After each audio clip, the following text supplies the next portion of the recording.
Hi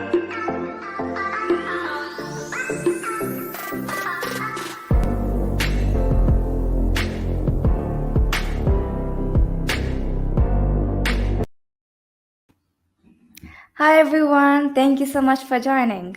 Good morning, good evening, namaste, hola, bonjour, and maraban. This is Namya Joshi, your host for the day. Welcome to episode 36 of the podcast Each One, Teach 10, An Amazing World of STEM, an inspiring venture where we'll be discussing that STEM is part of every day for every kid. We all will learn together how to build a STEM culture. Well, as you've been seeing, I've been off for a few weeks as I had my exams going on, and I'm happy that I did really well, and I'm finally going to be in grade 10. So now I'm back with my podcast series for you all. So let us have our guest for the day, Miss Jaime Donally. Hey everyone. How are you, Jamie? I'm good. It's been a busy month. It has been very busy with 31 days of ARVR and EDU, but we're almost halfway through the month. That's great. Yeah. So before we start, I would love to give a quick introduction about Jamie to you all. So a former PKT 8 maths teacher turned technology integration specialist, Jamie Donally has spent more than a decade at the classroom and district levels thinking about how educators can practically use augmented, virtual, and mixed realities. In her current role as an independent education consultant, she provides professional development on immersive technology to districts and at conferences. And I'm really happy to have you here today, Jamie. Thank you so much for your time. Yeah. Thank you. I'm excited to chat. Thank you. So, before we start, I would love to know more about the work that you're doing so that our audience as well can know about that. Sure. Yeah. I think there's a lot of things that I have my hands in right now in education, but I was a classroom teacher. I was an instructional technologist, and then went into consulting and working with these different organizations and groups on immersive technology. Um, Released my second book last year, and really have just um, try to support the use of immersive technology. What does that look like on the practical side? How do we get more teachers engaged and interested in moving forward? I also work at Identity Automation in their marketing team, and which is why I'm connected with you through the Pathfinder program. So really looking at digital identity as a core of where we're moving forward, and the essential to keep us safe and effective in education. So um, there's a lot of things going. I feel like there's a lot of great things happening in education. Of course, the big discussion is metaverse and where we're going with that. And I feel like we're really setting our students up for the future. Right. And that's pretty inspiring to know, like, when we connected with different projects, that's how we all learn together. Hmm. Absolutely. Right. So my first question to you is that as we all know that the awareness about AR and VR has increased and the creation of augmented reality has evolved a lot over time. And most of the AR experiences in the past 10 years involved using a triggered image to superimpose an object on a video or on the top. So could you talk about like certain developments of these in the certain eras? Yeah, I think that's still happening. I think that's still a very powerful way of seeing augmented reality, is seeing something layered through that digital experience later on top of a trigger image. But I also think that the importance of having something surface based, bringing it into your space, being able to walk around it, see it, actually see it, fill your room, and it feels so realistic in our lives, in our space. Being able to see things happen in my own office, seeing people floating around as we're meeting in an augmented reality meeting space or virtual reality meeting space. I think that all of these things are really leaning towards how we communicate, how we connect with everyone else, as well as how information is given through these channels, and how we are able to retrieve that information in the future. So augmented virtual reality, I think, are heading in the direction of feeling much more realistic and better substitutes than we've had in the past. Right, I agree with that. And the thought that you said, like seeing unrealistic things like people floating in the office, just always gives us surprises, like the things that we actually can't see, but when we wear the headsets, like I've experienced that on my own as well in Finland. When I had tried the headsets for the first time, it was like I'm in a complete new era, like a forest. I could see some tigers and lions around me, which actually in present could be possible because I would get scared and run off. But when I'm actually wearing the headsets, I can experience that because I know nothing's going to happen with me. But still, when we're actually learning through AR and VR as well, it helps us to understand the concept better because, again, be it a gaming tool or be it AR and VR, everything is visual, which attracts students a lot. And that's exactly what I agree with. It is happening in today's era, and we still have to keep on going on with it. Yeah, and I think that even more important than just experiencing or capturing their attention is giving students a chance to learn something that would be impossible without, like you Right. said, seeing a tiger in the forest. What would you normally do in that situation? You would take off, and that tiger probably would follow you.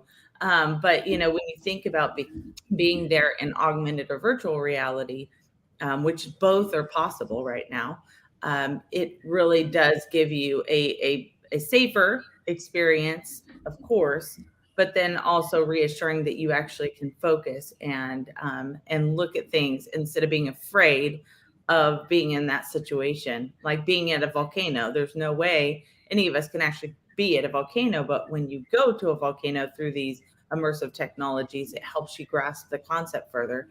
I had a student or somebody in my family, extended family, um, he's not able to walk. He's in a wheelchair. He can't use his hands, so he uses his feet for everything. His cell phone he uses with his feet. If he wants to hold a remote, he uses his feet. Everything's done with his feet. He's actually used a bow and arrow with his feet. So he's perfected the art of using his feet as his hands, which is amazing. And when he was offered an opportunity to do VR with me, I put him in the Oculus Go, which is actually behind me. But the Oculus Go gives you a chance to go in and not be restrained by two remotes, but it is a single remote. It's less immersive. You're certainly not getting up and walking around. It's the 3 degrees of freedom, which is essentially just sitting here in your space and looking around. But I was able to put him in that because that was what was perfect for his particular situation and what he was able to use. And when I put him in there, one thing that I always tell people don't do is go into roller coasters. What's the first thing he did? Roller coasters. And it usually gets people sick. So I always try to just avoid that one right off the bat. He went to the moon. He went and played tennis. He was sitting there just doing things that he really, obviously, none of us have been to the moon. Well, most of us have not been to the moon. But to be able to bring him into these experiences. And I went back and I said, what was the most amazing thing you did? Like, thinking the moon with Neil Armstrong. And he said, actually, it was the roller coasters. And I was like, really? The roller coaster? Why? And he said, I've never been able to ride a roller coaster. And I just thought, what a powerful moment for me to see that this technology is beyond just what's easy, what captures their attention, what's something that's super cool, and but really giving them opportunities that they've never had before. And that looks so different per person. So I just love that this technology really offers that personalized experience, but very targeted towards what that individual needs. Right, just like everybody can use it, not just certain kind of people, but everybody. And That's that's how it's being inclusive for all. that's right. Absolutely. Right, so can you tell us some easy, cost effective AR, VR for teachers so that they can use that in the classroom? Yeah, that one's always a hard question. I probably should have warned you on that one. There's it's really interesting because it's very hard to give a blanket, this is the tool. This is something everybody should use because every tool really offers different, unique features and benefits that are necessary for various classrooms and needs. So when I am usually starting off, I'm not saying, hey, just jump into this. I'm saying, let's talk about what is going on in your classroom. Where are your students deficient? Where are we struggling with concepts? What resources do you have available to you today? And then going from there, let's figure out how to meet those needs where there's gaps. And then let's figure out where that tool that you currently have can be leveraged and maximized? Or is it something you should look forward to as far as a future purchase?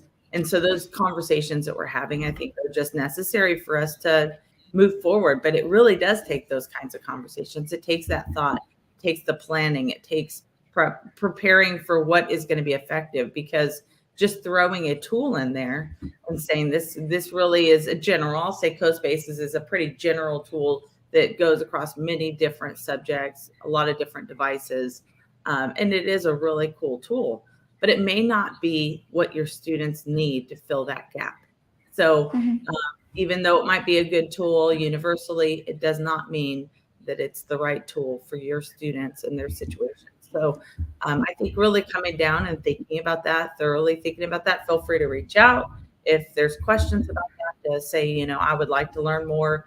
This is where we're trying to close this gap. What are some resources you can recommend? And I feel like that's always a better starting point. Another thing to consider when you're wanting to bring in some new tools is getting all of your departments on board. Where a lot of people make mistakes, if they finally get to the point where they're ready to use the tools, they are not communicating with IT. They're not communicating with the curriculum team. They're not communicating with other teachers or their principal. And so they're jump starting in because they're excited. And I love the enthusiasm, but it ends up creating so many more stumbling blocks that they run into.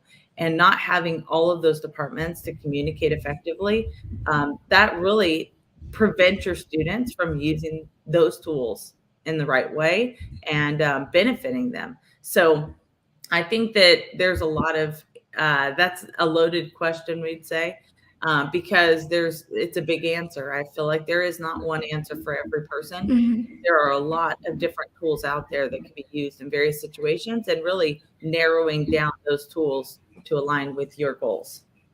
Right, I agree with that. I believe that exploration is very important. Like you said, it's not like always a way to jump on the conclusion in one direction. It's Mhm. always important to go step by step. And I always believe that the students' engagement rises when the teachers create the AR experiences to demonstrate their knowledge of any concept. And when the students are using them in the classroom, they want to immerse themselves into like different kind of things and never like stop studying or exploring. And that's what you said, like exploration is very important, and they get more willing to explore the lesson. And then certainly they always also start helping the teacher, that they can also help to develop more topics using number of applications. And I wanted to share like a few tools that I really love for this are like Merge Cube, 3D Bear, All Space VR. So like these have always been able to help me when I want to create some AR VR application tools. And one of them like, that really incites me is the 3D Bear, because like you were saying, we can see people floating. Like that's how we can actually put the things in front of us and see dinosaurs walking towards us. So it basically incites us a lot. Yeah, for sure. And there's so many tools out there that can do such great things, and all of them kind of bring different levels of engagement. And it really, a lot boils down to the limitations you have inside of your district. The tool that I was referencing was called Spatial XR. And what it does is it allows you to get together in these virtual spaces like you and I right now, right? Mhm. We're in StreamYard. However, if we got together inside of this other space, we would be avatars that actually look like us. They're 3D objects, so you can walk around each other.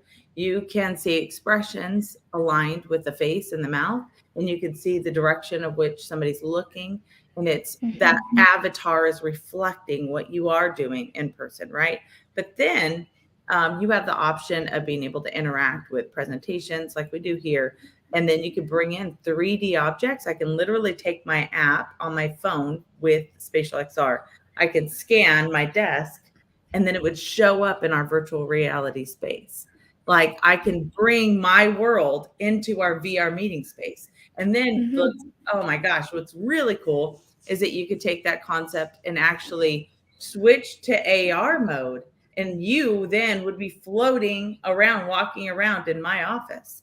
And then you're looking at the 3D objects that I've scanned in, and you're scanning in your own 3D objects into our space. And the possibilities are just unbelievable. You can pull from a library, 3D content library, that easily gets concepts that you can work on together. You can build things together. And I feel like we're just at the infancy, because the way we're moving towards immersive technology, these spaces are only going to become more and more realistic for us and simpler to use, and therefore more adoption. So I'm really excited to see how immersive technology is impacting learning, but really how we're connecting even right now. It's going to look different in 5 years. 5 years, you're going to not be in a college campus looking at a screen like this. Let's hope. Let's hope that you're in a much more realistic, immersive experience where you feel much more connected to the people alongside you. Right. So I wanted to ask you this question, that how can we use AR and VR to support experiential STEM collaborative learning?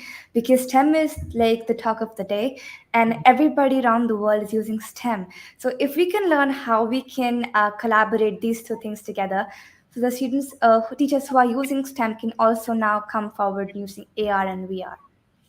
Yeah, I feel like you brought up the Merge Cube. I think they're a great example of using some of the tools that align with a lot of different things. You have um, this cube become alive and turn into a many different experiences, but the cube remains the same. It's something you're physically holding in your hand. So if you're going to bring in a topic like terraforming Earth, you're going into the inside parts of the Earth. You're seeing these layers, but you're holding it in your hand. And as you're separating it, it's spreading apart in your hand. Then you hold a human in your hand, and this human breaks up by different body parts, body systems. And then you can see in those body systems, you see changing from age 5 to age 25, and how that person grows high and then grows out, right? So you have this change and the growth and development of a human. You're seeing all of these things literally in the palm of your hand. And there is something different about how we retain that information, because it's something we're holding physically, but also seeing this experience happen in our hand that is this augmented experience. Again, all of those things are just making it relevant, making it retained, and making it really I would say really making it something worthwhile to use. The point of using this isn't for just the fun. It's really for our students to fill those gaps. So being able to connect to concepts deeper. So I love the Merge Cube. They do a lot of science content, K Right. through 8th. They do even history. They have an object viewer app. So you see a lot of the historical artifacts coming into play. Different places you can go and experience and see. Museum artifacts that are literally just sitting there for you. You also have the relevance with the world and the globe and how it relates to us and what's happening. You have mathematical concepts. You have light and showing reflection and rotation of things, angles, all of those pieces all coming into play. But it really is kind of building the foundation of our students that need to be those future engineers, those future mathematicians, uh, the future technologists, right? So the future scientists. So all of those pieces of kind of building their enthusiasm, interest, the energy of what they're learning then overflows into their life and where they're going in their future careers. So I think Merge does such a great job at building the foundation of that. Right. And just as you said, it reminded me of one of our experience at this school. So we had this Satya Innovation Fest, and we were supposed to show some showcases of ours, like Minecraft, and one of them was Merge Cube. So I was given the responsibility of showing Merge Cube. So we had made certain things like the Harry Potter world in the Merge Cube itself in about Minecraft. And we had the chemistry, like the formulas of CH4, ammonia, many other. And I think we also saw the heart, structure of the heart and the Merge Cube. So it's a surreal feeling like you have the heart in your hand. So it's just unrealistic. And that's what like I love about Merge Cube, that is able to provide that it's changing the way people interact with technology. It's not just you sitting and typing on the Word document, but you're literally seeing that in your hand. And I believe that tools like Merge Cube can also help for the higher education, because people like trying to just go for the middle school, but I'm seeing now they're taking it to higher classes as well, because that's where we want more engagement, so that students can have no stress but learn in an enjoyable way.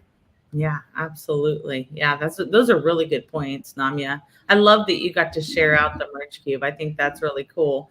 And to be able to build your own concepts and visualize that in your hand. I mean, it's pretty mind blowing when people get a chance to see it. It's come a long way, and I think it's going even further in the future. So I think it's a great journey to be on for sure. And Merge has done a great job.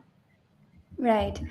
So I have this question for you, that which is your favorite song, if you would like to share that with us? Oh my gosh, I didn't read this question. My favorite song. I had this song in my head today, called "Weary Traveler." I couldn't tell you who sings that song, um, but it's a song about somebody that's going through kind of a long road, and just to hang on. And the road is going to be completed one day, and this weary travel, is something worth fighting for and continuing to move forward in. And I guess I keep hearing this song because I'm so tired. I've been just going all month with this event that I'm doing, and just to keep going forward, and that it will be worth it, the time and energy being put into it. So yeah, I couldn't it's a somewhat new song, but it's been running through my head for the past week, and I just haven't been able to get it out, and I was singing it this morning, so I'll go with that one. Right. It sounds cool. I'm going to listen to it as soon as the live streams gets over. Awesome. Very cool, Namya. Right. So my next question to you is that you have a digital identity platform for educators, Pathfinder. So how can the teachers be benefited from this program of yours? Yeah, that's an awesome question. So, the identity automation is something that is setting the place for education to go, that is going to be effective and safe and necessary for us to move forward. Um, I, talking about metaverse, let's just start there. Looking at what is essential for us to have, and our digital identities are the core of where we're going. So when you talk about blockchain, that's connected to your digital identity. When you talk about Bitcoin, that's connected to your digital identity. The things that you're doing in this meta space, this is something that is going to be connected to your digital identity. And when we talk about in education, all the, even the child I was talking to you about earlier, my extended family, that child is not just a number. That child has needs, and specific needs that he needs to have to reach his goals and his learning goals. So in those things, understanding that individual requires us to be able to communicate effectively. I don't want to hear about my child or my student in my classroom that has dyslexia 6 months into the school year. I don't want to hear that they have sleep narcolepsy 3 months into the school year, and I have that gap of time that I did not know about that child. And really, the automated process that we've got to get better on really comes from everything being connected, and that essentially is the digital identity platform for education, which is what identity automation offers. So not just being able to connect, but being able to connect in a safe way. And unfortunately, us being connected often means, we get hacked once, we get hacked everywhere. And that's the unfortunate situation many of our schools are facing right now in this time. But identity automation makes it something that is safe for them to be able to connect in. And again, all of it being connected, all of it being in one place for us to manage is the only possible way for us to move forward. Because all the manual processes, all the handwritten notes, all the sheets of paper that need to arrive somewhere, this is something that is not working for where we need to go in the future. So to be able to work at identity automation and connect with people like you, my Pathfinders, Namya, is just such an honor, because I feel like everyone has their interest and ideas that they're bringing to the table, and all of it's relevant when it comes to your digital identity. All of us need to be aware what our digital identity is and where we're going in order to maximize how we connect in our educational and ecosystems. Right, I cannot agree more because, as you said, everything is connected with digital identity.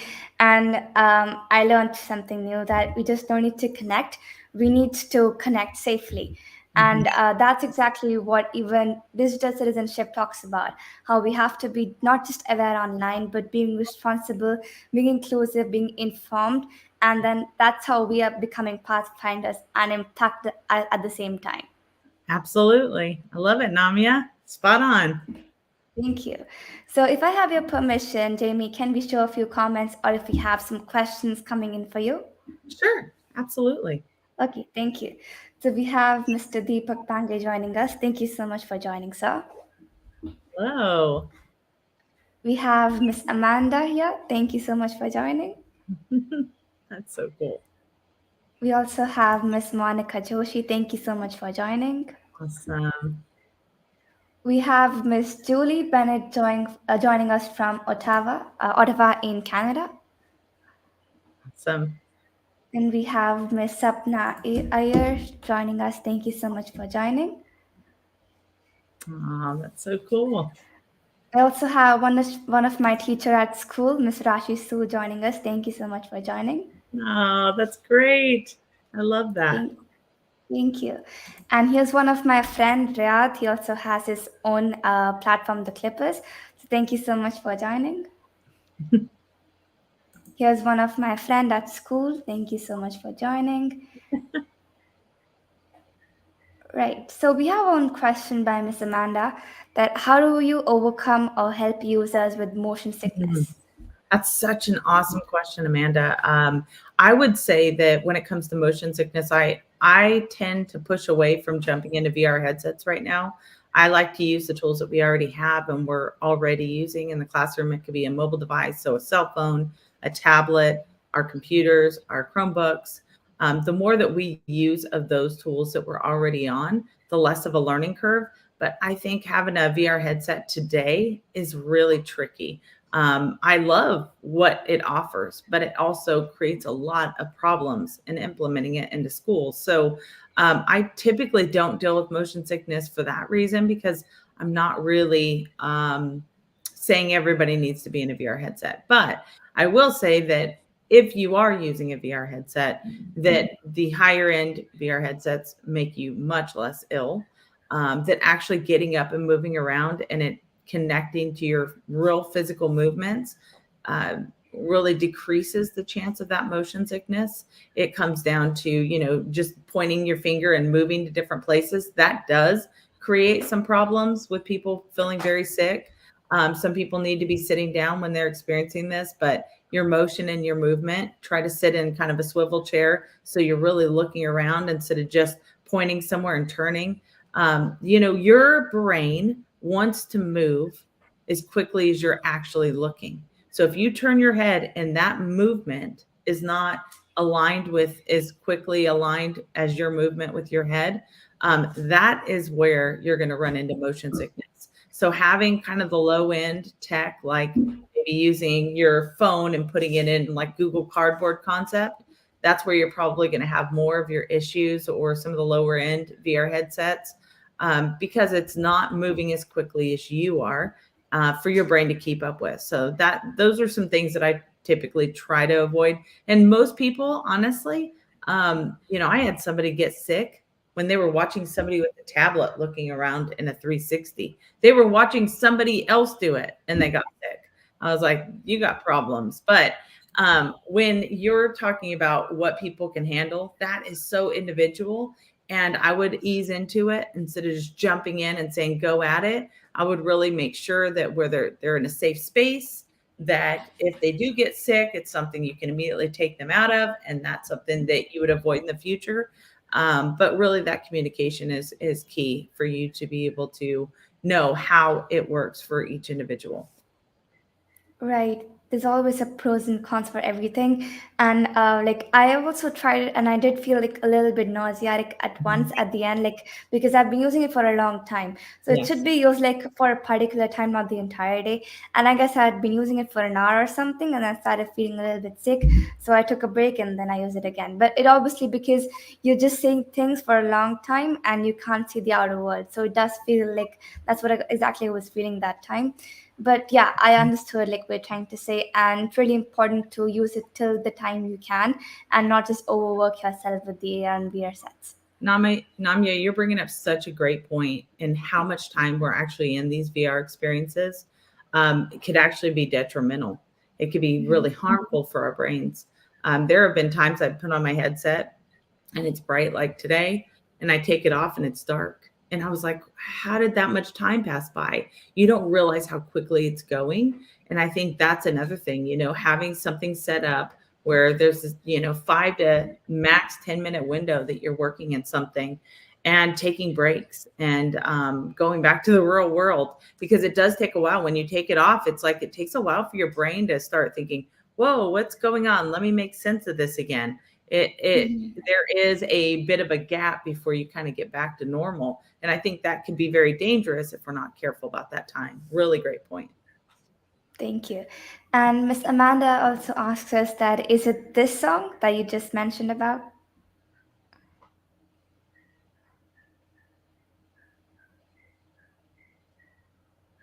Jamie, can you see the name of the song?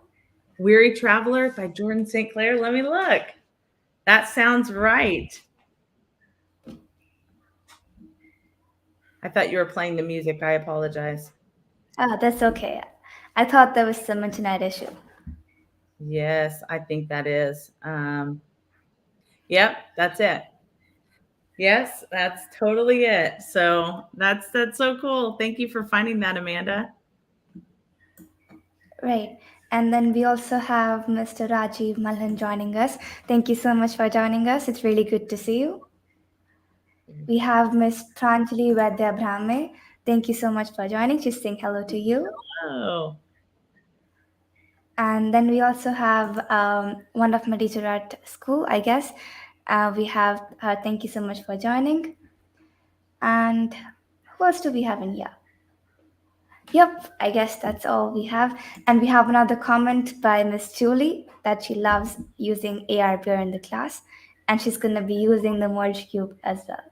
I think that's a fantastic idea. And I will tell you, Julie, that you can do printable merge cubes until you're ready to buy them.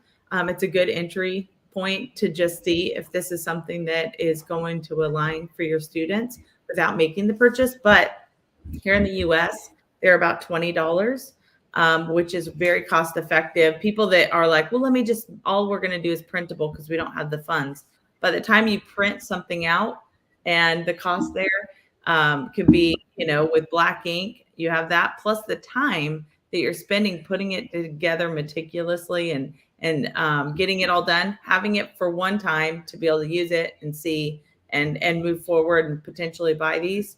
Um, I really think that, having it printable is just a day that you want to check it out, but it's possible. So if you wanted to check it out, I would highly recommend doing the printable cube. You could actually find it on my website at arvrinedu.com. And then you can go in and check out if this is something you want to use. But getting these are really quite affordable. The question is the devices. And that's typically where people don't realize, oh, do I have the device to actually work with these merge cube? And oftentimes they have their own mobile device, but not necessarily a device for classroom use. So that's a question you'll want to answer if in fact it's possible to use them. If you have a tablet, if you have mobile devices, then I would say yes, that's definitely the right direction. Great. Thank you so much for that. Yeah. So, we would love to know that where we can find you online so that people watching this live can connect with you. Sure. Yeah. So if you see my name on here, Jaime Donally, it's spelled a little different. So if you want to use that as a handle to find me on social media, you can certainly do that. My website is ARVRINEDU.com. So ARVRINEDU.com. And then also identityautomation.com. If you want to look in further into the digital identity platform and what that means for the future of our classrooms and the effectiveness of that, I would definitely recommend checking that out. And Namya has joined us in the Pathfinder program. Love for you to check that out as well. Lots of great things happening there with some incredible influencers and motivators and incredible educators in the space. And I'm so honored to be connected to them all. Thank you so much, Jamie. And in the end, before we all sign off, we would love to have a message from you for the audience. Sure. Thank you guys so much for watching. Namya is amazing. And I think having a student share from a student perspective is where we all need to be. So I think it's spot on that you're here listening to her. And I am so thankful to be included, Namya. And I hope to continue to see your work in the future. And I just can't wait to see how much you grow and how much others grow because of you. So thank you. Thank you so much, Jamie. I really appreciate your time joining us today, and I really learned a lot, and I'm sure everybody watching us live as well did. Awesome. Thank you. Thank you. And before we sign off, I would love to end with this quote that augmented reality and virtual reality are the melding of the real world with digital imagery. And what does this unison change? The short answer is everything.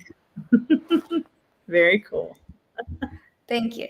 Thank you so much, everyone, for joining us and listening to this episode. I'll see you in the next one. Till then, each one, teach 10. Have a nice day.